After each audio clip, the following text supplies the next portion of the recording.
Porque, de certa forma, também a galera não tá prestando atenção até as coisas acontecerem lá. No Brasil, uma coisa dessa acontece e já joga pra cima muito rápido, é muita treta midiática, aí cabe ao cara... mano, é uma briga colossal. Hoje saiu, hoje até comentei na live da missão, hoje saiu mais uma vez o Atlas da Violência. E todo ano é a mesma conversa. Não, porque... manchete. Não sei quantos negros morreram e tal. Então, todo ano é a mesma coisa. Dizer, mais negro... Falei, qual que é a necessidade que essas pessoas têm? Né? E claro, o Fórum Brasileiro, Fórum Nacional de Segurança Pública, recebe uma grana preta dos Soros todo ano. Então, assim, qual é a necessidade que esses caras têm de ficar racializando um problema que é social? Ele é racial, assim, né, em algum nível, porque, claro, a pobreza no Brasil tem cor. Mais negros são mais pobres. Então, mas o problema não é que eles estão morrendo porque eles são negros. Sim. Eles estão morrendo porque eles estão em situação de altíssima vulnerabilidade. Então, quer dizer, né, qual é a proposta que esses caras têm para combater o crime organizado que ceifa a vida desses jovens? Não é a polícia que está matando. Eles morrem no tráfico, nas brigas entre facções criminosas. É por isso que eles morrem. Na violência normal do Rio de Janeiro. Na violência normal, né? Violência que tá aí. O Brasil é um país que mata demais todo mundo, né? O negócio que a gente fala é que a violência no Rio de Janeiro é democrática, né? Que adianta você racializar um problema se a solução não é racializada? Sim. Então como é que você faz? Como é que você faz para tirar esse jovem negro? Vai ver o nível de evasão escolar lá em Alagoas, por exemplo, que diz que é o lugar onde morre mais negro. Tá bom, mas vê quanto que tem negro de Alagoas. É mais de 75%. É óbvio que vai morrer mais negro no lugar que você tem 75% da população negra. Então, eles ficam racializando para tentar levar as pessoas na conversa. E aí, o faccionismo acontece aí. Sim. Eles ficam dividindo a opinião pública nessas filigranas, quando o problema é muito maior e mais profundo e exige deles, se eles quisessem falar sério sobre o problema, posições que para eles são muito caras. E muito duras de ser. E muito duras. Sim, infernal. Agora, sim, a minha pergunta é, por que essa é a questão, por que os George Soros põem tanto dinheiro nisso? Porque é muito dinheiro. Você está falando de, assim, milhões, dezenas de milhões por ano, especificamente nesse tipo de agenda, que envolve ONGs ligadas à segurança pública, especialmente no Rio, e questões raciais. Tem meio ambiente, mas assim, se você for olhar o funilzão da grana, é nisso. Por que a tara de um investidor judeu-húngaro nisso? Qual o tesão dele nesse tipo de tema? Dado que eles não conseguem obter resultados práticos, porque assim, ele está botando grana há mais de uma década nisso.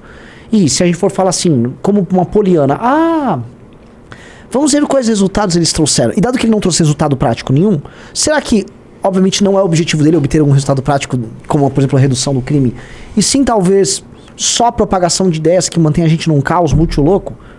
Esse cara é muito danoso. Só que a gente... Como lidar isso em termos de campo democrático? Ele tem consciência disso? Total. Ele, a pessoa dele... Sabe por quê? Porque eu tô pensando assim, quando você olha pros filantropos do século XIX, Rockefeller, Carnegie, Ford, tal, esses caras, assim, investiram muita grana em muita coisa interessante, coisa boa ao longo da história, naquele momento de reconstrução dos Estados Unidos e tal.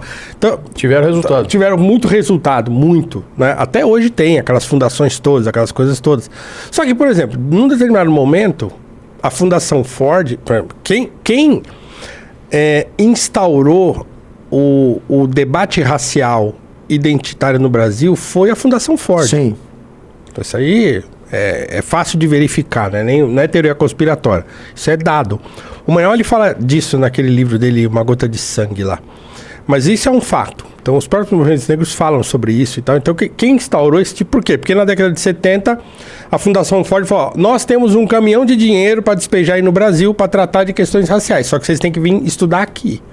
Aí eles cataram um monte de universitário brasileiro, professor universitário brasileiro, e levaram para lá para estudar justo na época em que o debate racial americano estava girando em torno do Panteras Negras, com aqueles comunistas, Angela Davis e não sei o que, aquela coisa estava pegando fogo porque morreu o Luther King, morreu o Malcolm X, aí a coisa degringolou lá. Então as ideias comunistas lá se infiltraram profundamente na militância negra americana, porque, não deu certo com o Luther King, não deu certo com o Malcolm, então agora vamos abraçar esse troço revolucionário e vamos quebrar tudo. E aí os intelectuais brasileiros foram para lá nessa época.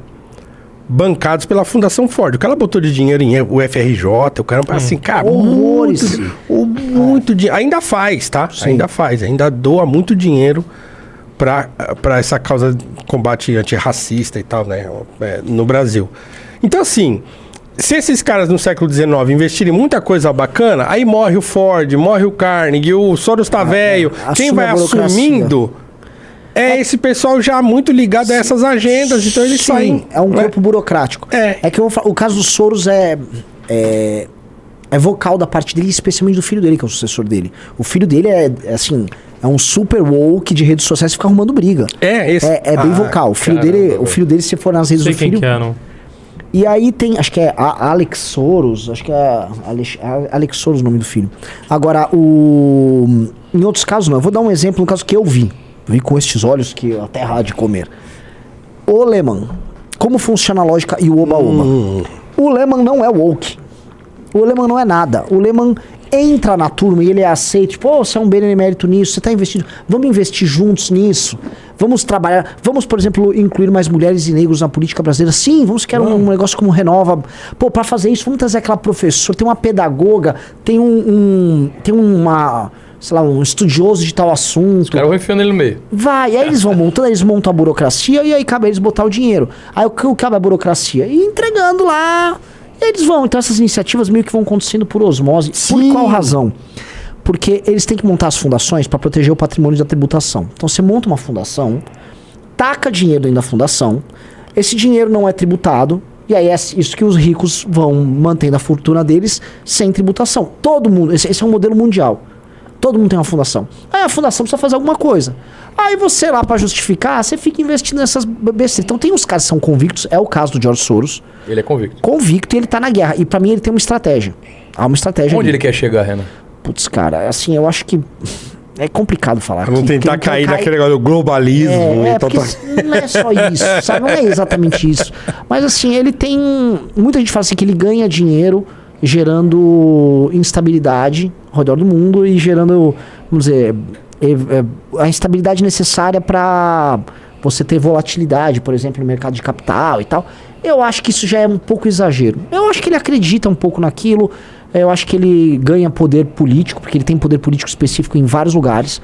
Um exemplo, ele botou o Pedro Abramovay, que era dele, para participar da transição do governo Lula. Ele foi o maior financiador das campanhas. Tipo assim, ele é um player mundial político. Isso deve render muitas coisas. Tem influência na União Europeia, o caramba. Então, influência política real. Real.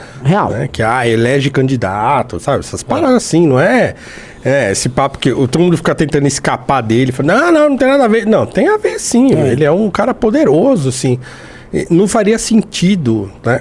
Se ele não fosse poderoso de fato, né, o tanto de dinheiro que ele deposita nisso. Ele não tá queimando dinheiro à toa. Olha o filho dele aí, ó. Achou o Alex Soros. Se você for ali, ó, ele é o chairman hoje da Open Society. Tá, já sucedeu o pai e tal. Aí, no Soros Retreat from Europe. Olha lá, ó. Olha lá embaixo, não, olha lá embaixo. Aí, ó. Já bota umas mulheres negras com bandeira da Palestina. É isso. Tipo assim, a mulher negra com bandeira da Palestina. Olha lá, cara, até o Juneteenth, que é o feriado que comemora a abolição. E ele coloca uma foto das mulheres negras pela Palestina. Aí desce, vamos lá, vamos ver os outros aí. Mesmo. Só aí já deu pra ver. Primeira foto. Aí ele tá defendendo o Biden, falando de Black Lives Matter.